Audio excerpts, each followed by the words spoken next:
Let me ask you a very innocent question. When they say she's a good woman, what does it sound like to you? Why does it always sound like a warning? Like, she's a good woman, she won't stress you. Am I the only one who finds these attributes strange? Well, when I hear the word good woman, this is what it sounds like. She won't talk too much. She won't ask too many questions. And she won't embarrass anybody. Because in African culture, a good woman equals low maintenance human being. Good woman is not loud.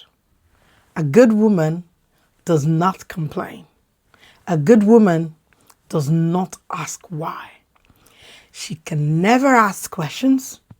A good woman must endure everything she goes through. She must be able to keep quiet and observe everything that comes her way. Never resting, always saying yes without asking questions. Hello everyone, you're welcome back to the Unravelled Closet. My name is Lucy. The Unravelled Closet podcast with Lucy. Today's topic centers around the huge demand the African culture places on the African woman. And this eventually shrinks them to the extent of losing their voices. If you allow me, I'd like us to start from the beginning. I don't think anybody sat us down as women and said this to us. My daughter, please lose your voice. I, for one, didn't see my mom tell me that. My parents never told me to do that. But it was subtle. It wasn't always direct. It was in between the lines. For example, in an African home, women were not allowed to talk back to anybody. You shouldn't answer elders when they talk. There's one that struck me. When you're being flogged, you dare not run. You don't wash your family dirty linen outside. There are numerous examples of these things at home. Meanwhile, the boys, some of the boys were allowed to scream from wherever they are. They were allowed to scream at their mom and say, "Hey, mommy, where's my food?" Nobody questioned them. Some cases they did. But in most cases, nobody asked, "Why is your voice so loud?" Especially if they are the first sons of the family. It was different. So guess what? These things get stuck. They stick in your mind, they stick in your body, they stick in your soul. They become patterns. For example, boys learn expression. Girls learn what? Suppression. We learn to endure and keep these things within. Not because anyone hates women, no, but because silence was marketed as good upbringing. I'd like to share my own experience of these things. Growing up, I was always outspoken. You know, they call me a talkative. They used to call me a talkative at home. Because guess what? I wear my feelings on my sleeves. I'm not one to hide. Never was, never will be. Because I love to communicate. But growing up, this was seen as being rude, not submissive. It was frowned at a lot. And guess what? When I went to uni, it started playing out as fear. I remember then in class, I was so scared to put my hands up to talk, even when I knew the answers to the questions. The scare, the fear that if I ever do it, I'm going to be mocked, held me down so much. I remember moments where in a group meeting, I would want to say my mind and just speak or give an idea. But the fear that I'm a woman and I shouldn't express myself, even when I see things going wrong, kept me in a serious bondage. It traumatized me. And then I took that on, right? After all I went through with being abandoned with pregnancy and stuff, it got stuck again. It was there, right in my head, right in my mind. I never dared to question him, never dared to ask questions. I just said, okay, you know what? I'm a woman and this is how I was raised. I remember talking before and I was shunned. I remember talking before and I was insulted. So I will keep quiet. What we don't realize about these little actions is they stay, they stick. How are we raising our daughters? Are we raising them to keep quiet even when everything is going wrong? Are we teaching them to speak up and be bold about how they feel? And even when they're wrong, to understand that that is just life. And if you're wrong, you apologize. If you can't apologize, at least you have communicated. Are we raising our daughters to not be afraid of what people think about them, the opinions of people? How are we raising our daughters? Are you a good girl? You listening, are you a good girl? Let's be honest. Good girls don't ask questions. They don't challenge things. They don't challenge nonsense. They don't express anger properly. Good girls, they smile through confusion. Like, they put up a fake smile. Why? So people don't judge them. Are you a good girl? A good girl, she's comfortable. Oh, she smiles. She can't be angry, that one. She's always smiling. She's being disrespected. One day, this good girl, she finally talks. And guess what?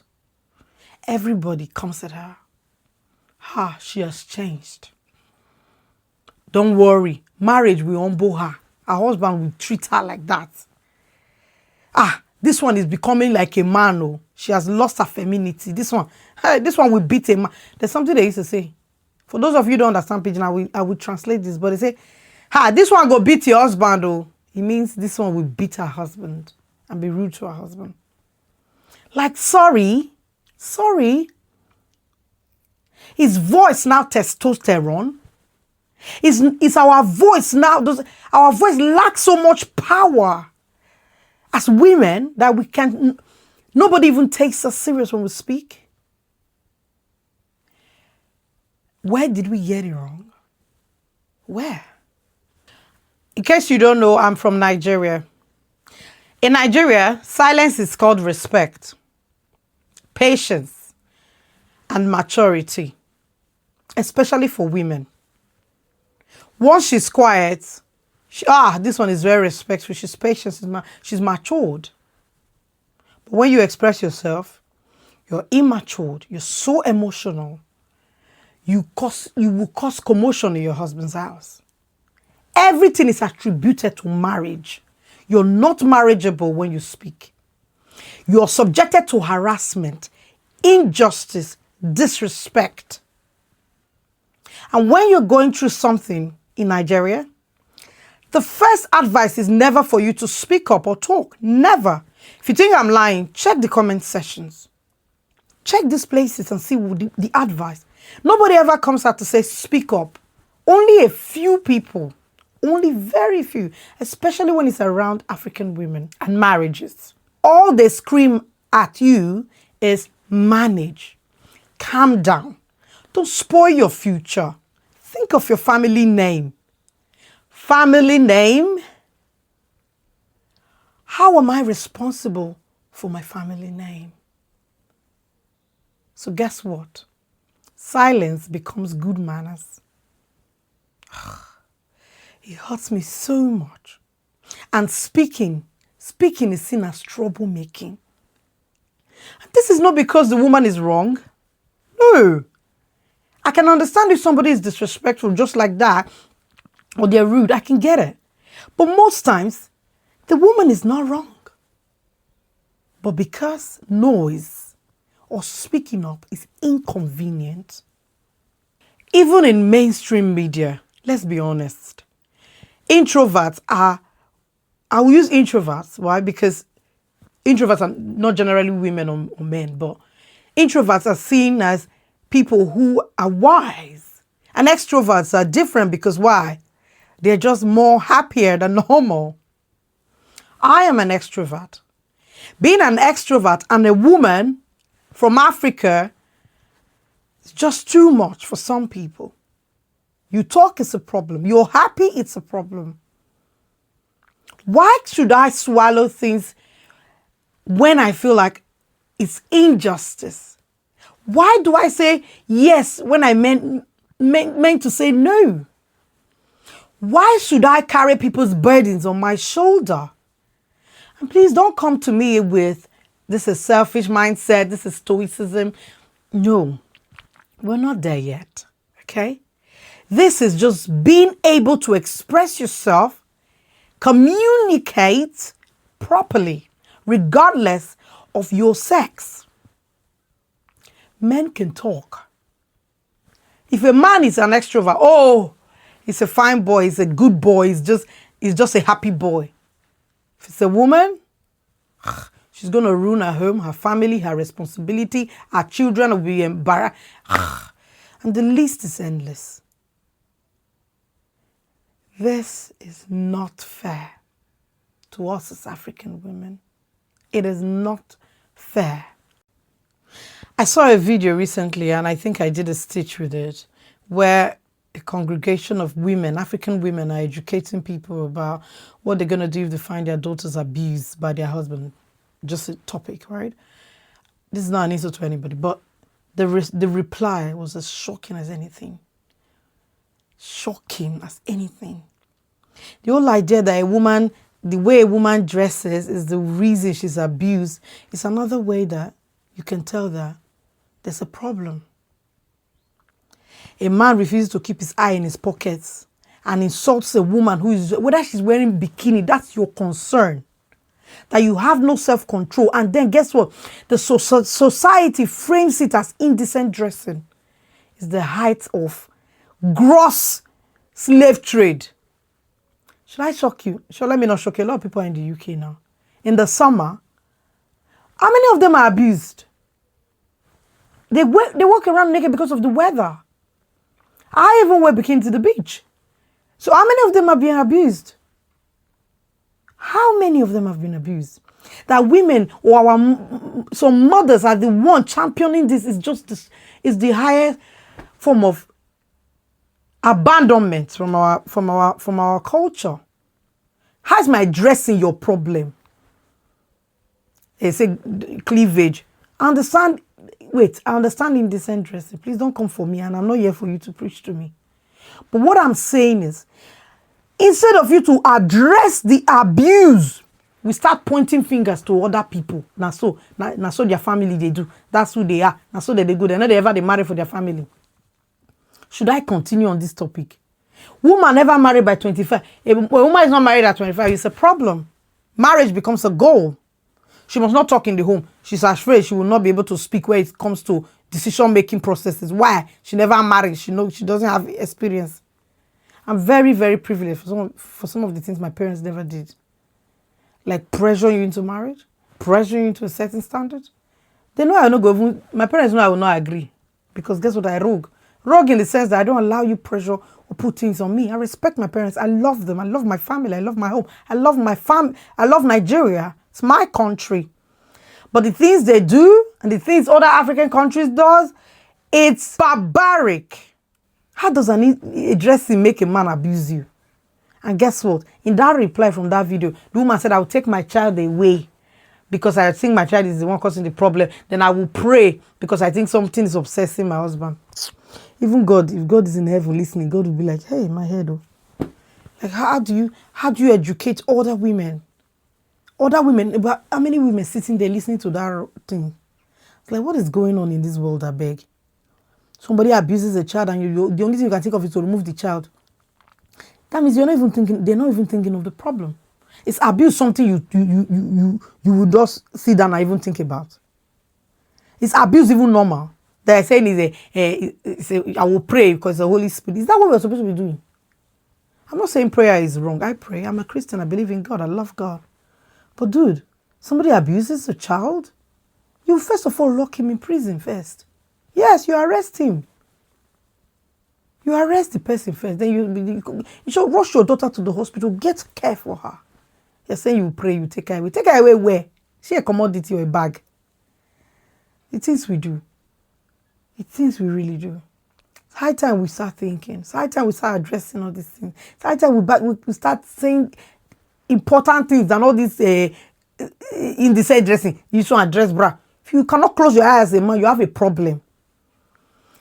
Let's not even talk about normalizing things in Africa right now. If a man says I'm abusing the child because of the way she dressed, I saw another video say the way women dress is the way why married men cannot stay in their home. You are married, so why are you looking outside? Why carry you go outside? Go to look what I say, temptation. Which temptation? We as women, don't we have temptation? You think we're not tempted as well? That's what they tell you. There is no, all these things that I'm hearing, seriously. Let me continue with the topic, but it's got to stop. And we are the ones fanning it. Africans, we are fanning it, a flame that's going to consume all of us. May God help us. And when a woman has had it up to here, and she starts talking, they flip the script. She's rude. This one is so proud. She's stubborn. This one cannot stay in her husband's house. She's disrespectful. You hear all sorts of things. And I'm like, since when did speaking up become a problem? Some people will go, okay, what pushed her to talk? There's something they say, I clear. What is all this? What are all these things? Why is she talking like that? She cannot even talk well to the husband. What is she saying? Different forms of judgment. We don't debate the message. No. We debate the tone. We really do not listen to them. We're only looking at how they sound. I will still talk about myself, because this affects me so much until I started unraveling those layers and decided to live freely. I like to make gestures, okay? I do this when I talk. I have a loud tone. Does not mean I'm being rude. Does not mean I'm screaming at you. I understand that in some cases, you might have to adjust your tone so that people don't feel disrespected. It's okay. But every time I talk, you think I'm screaming or I'm disrespectful. Excuse me. That's how some people are. In Nigeria, we scream for no reason. We have loud tones for no reason. It's just how we are. And if this is how I am or how I've been for 30 years, you think every day of my life I want to be changing for you and all your life because why? I'm a woman? Why do I have to take your burden on my shoulders? This is no ambush to anybody. But why is it different because I'm a woman? If a man is expressive like this, if a man is doing that, it's okay. But as long as it's an African woman, she should be under the armpits of a man. So guess what? Your voice is gone. You lose it completely. You don't, if they ask you your name, you have no idea what your name is. I've been there. I've done that, bought the t-shirt. In short, I've done everything. I've experienced this in full capacity, and I can tell you that it almost killed me. That name, good woman, please, if I get bin it, throw it in the trash. We don't need her. I, for one, I don't need her. The reason I say we don't need that name, good woman, is because guess what? There are prizes for you. There are some prizes you pay for everything you do in life. Everything comes with a price, whether you like it or yes. And being a good woman comes with so much baggage that you cannot handle. With serious charges, tax. One is emotional labor. Emotional labor. You will carry people's burden on your back. There's family peacekeeping role. Why are women the sacrifice for peace? Don't get me wrong, I love peace. And I always say in my family, I'd rather keep the peace than fight or quarrel. But why does African women have to sacrifice their life to keep the peace? What are the men doing when the women are trying to keep the peace? Is this not supposed to be partnership? So why are the boys being favored? Why are they not asked? Why are boys not being asked to sacrifice their own life, their voice, their bodies for peace? Why is it always the woman cushioning the whole thing? And then there is relationship therapist duties. You become the therapist, the relationship therapist in your own marriage and your home. How now? Now crime say I be African woman. Is it a crime to be an African woman? Then there's silence maintenance. You will keep quiet, huh? You will not even recognize your voice anymore. Why? They don't pay you salary for all these jobs. No pension, no off days. All this job you are going to do, emotional baggage. Nobody will even ask you, how are you? No thank you for even keeping peace. Oh, you kept peace yesterday. Oh, you do well. Thank God for you. We're able to resolve. It doesn't come with anything. No thank you. Because guess what? The more peace you keep, the day you talk, this one don't spoil. So why should I sacrifice my voice for anything? Why? Why should I not talk? I'm not even disrespectful. I know they quarrel with anybody. I know they curse anybody. Just saying how I feel, it's a burden. Now, wow. Patience is good. Patience is very, very good. It's a good virtue. But when patience involves killing, strangling, injustice, and sacrifice, that's not patience. Because if you ask me to keep quiet, you are killing me. Keeping quiet means you don't exist. You don't have a voice. Okay? They say, there's an adage they say in Nigeria, you can't beat a child and expect the child not to cry. You are wicked. Okay? Silencing African women is beating them and expecting them not to cry. How? Now you no go cry? And now, because a lot of people have started speaking up about this, guess what? People are starting to do things. But guess what? The same society that praises quiet women, good women, patient women, starts complaining later. What do they say? Women don't communicate. We argue. Women keep things inside them until you have to poke and poke and poke. Women explode suddenly. Sir, if it's you, will you not explode? If you have swallow. If you buy a Coca-Cola can or fizzy drink can, you shake it and shake it and shake it. What will happen? Will it not explode? Sir, if it's you, will you not explode? If an iPhone or a phone has used all its storage, what happens? Will it not ask you to delete some files? Is that not an explosion or it will die? So allow women to express themselves. You can't teach someone silence for 25 years and expect a calm conversation in the 26th year. That is evil. If you're raising African women and your daughters to keep quiet, to swallow, and all of a sudden, 26 years later, you're expecting them to start conversing or expressing themselves, you are wrong. Totally wrong. That's no character. That is a backlog of abuse, trauma, stress, emotional baggage. And you should be responsible for it. African women have been molded so much like squishy clay. You know, you can mold. They don't mold African women so that we don't even understand. If you ask me as an African woman, why are you? I can't even define it because I have forgotten what those things are. Seriously. And here is the interesting part. Women are talking now online, everywhere. We're speaking up. And it's shocking people. Because why? We're realizing that these things, these patterns can be unlearned. This is not rebellion. This is a software update. Yes.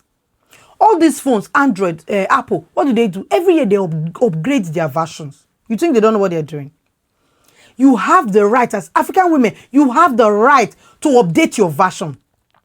This new generation, we are realizing that being good doesn't have to keep you quiet. Respect doesn't mean you have to erase yourself completely, forget who you are. I did that, and it almost took me down the grave. Peace doesn't require self-betrayal. African women, we have been taught to betray ourselves. Mugbe, you know if you trust yourself. We have betrayed ourselves so much. You can be kind and vocal. You can be soft and clear. You can be respectful and honest. You can't be respectful and speak your mind. I can converse in a very respectful way, in honesty.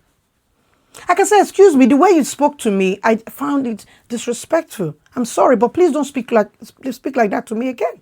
It's okay to do it. At work, you as an African woman, you're allowed to speak up.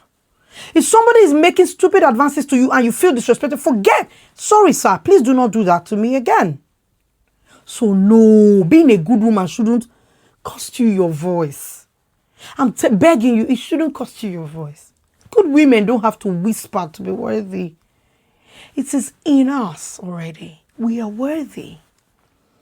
They don't have to swallow everything, that comes our way. Everything to be respected. They don't have to disappear to keep the peace. No, it's not right. It's never okay. Maybe the real problem isn't that women are speaking up. Maybe we are not just used to hearing women speak. Maybe women have been so quiet that we have forgotten, especially African women, that we have forgotten what their voice really sounds like. Maybe we have muted them so much that we can't even recognize it. And honestly, that sounds like a listening problem, not a woman's problem. It's obvious that the world has failed the African women, has failed to listen to them. But guess what? Changes can still be made. Africa, Nigeria, you're failing African women. But we can do better. We can give African women the voice that they've lost. We can begin to fight this deliberately. We should frown at people who say, keep quiet. And guess what? African women, we have a huge responsibility. We need to understand that we are fellow African women's keeper. You need to stand up for your people. We need to be in unison. We need to create a bold community where African women can support themselves, not fight themselves. African women, we need to set the example so that everybody has no excuse but to follow. So this is what we're talking about. Support for your fellow African women. Holding hands together, collaborating. When one person speaks, everybody speaks. When one person shouts, everybody shouts. That's the only way we can get this right. Let's not look at the numbers. They are not looking good. A lot of people are going through abuse and trauma and can't even speak up. In 2025, Nigerian authorities reported 10,326 cases of gender-based violence. 10,326 between January and September, with 2,444 survivors receiving care in recovery centers.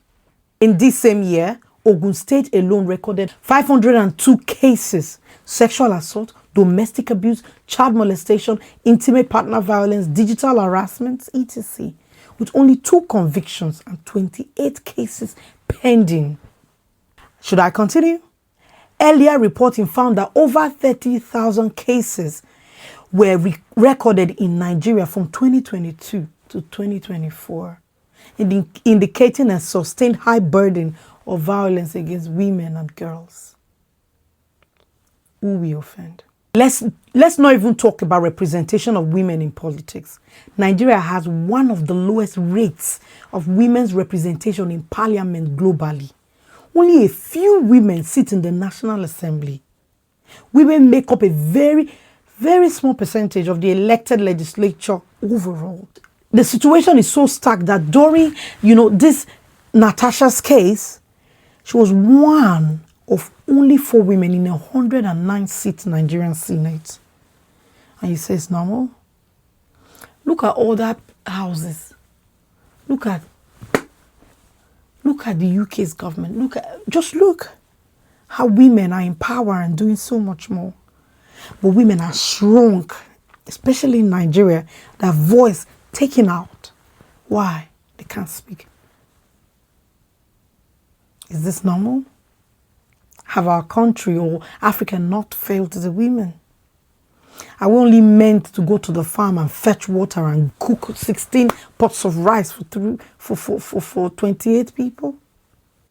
If you have no place to go, if you have nowhere to talk, our DMs are always open. We're all over social media. We're on TikTok, we're on Instagram, we're on Facebook. And this year, we'll be creating a community for African women to be vulnerable so that African women can never, ever be silenced again. I am taking the lead. Please, I'm inviting you to join me. Other women have taken the lead, but if we all connect, we can get this done. We can help African women come out of slavery and be themselves and be the golden women that we were created to be. So I'll leave you with this question. What were you taught to stay quiet about? And are you still paying that price?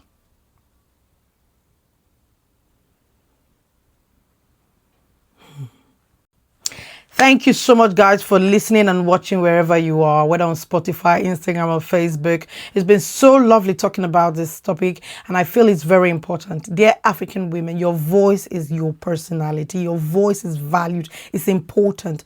Don't lose your voice. Keep being you. Keep being original. And if people frown on it, that's okay. But believe in yourself. And if you're going through something you want to share, you have nobody to listen to. That's why we created the Unravelled Closet. Please connect with us on Facebook, Instagram, TikTok. Our DMs are always open 24/7. All right. I remain Lucy, and I love you with all my heart. Cheerios. Mwah.